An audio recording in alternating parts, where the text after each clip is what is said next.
If you create a chart in Excel and put it on the same worksheet as the data, sometimes you want a certain kind of control over how the chart is placed.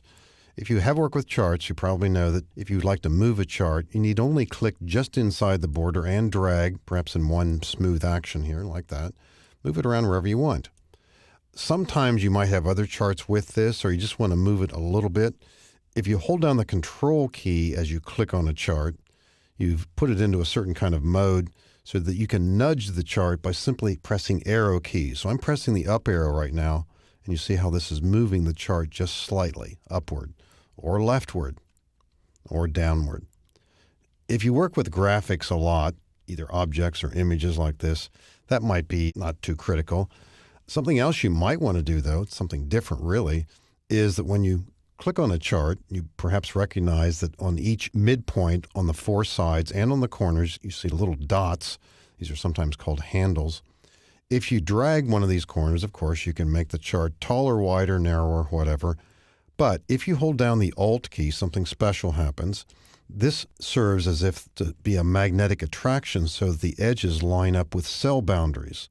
And you don't always see this so clearly. So right now I've got the Alt key held down. You see, as I'm dragging here, I'm not jumping to the edges. This happens almost automatically. I'm going to let go of the mouse now. And as I click outside, you see how perfect and even that is. So if you have that sort of special need, if you want these edges to line up just perfectly with the cell boundaries, as you drag a corner or edge, hold down the Alt key and then let go of the mouse first as you drag these. Just makes it look neater and tidier. Didn't do it on the bottom here. Actually, it works best if you do two opposite corners, and then that takes care of two edges at a time. Let's try this again down here. Holding down Alt. There we go. Let go of the mouse. And then click away from it to see the effect of it.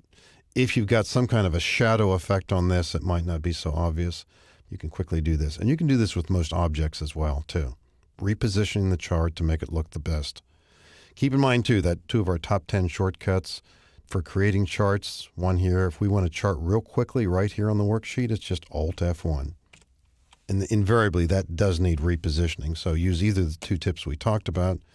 Either align this with edges, again, holding down Alt, or possibly just nudging it by Control clicking and using the arrow keys. So different ways to control the placement of charts on a worksheet.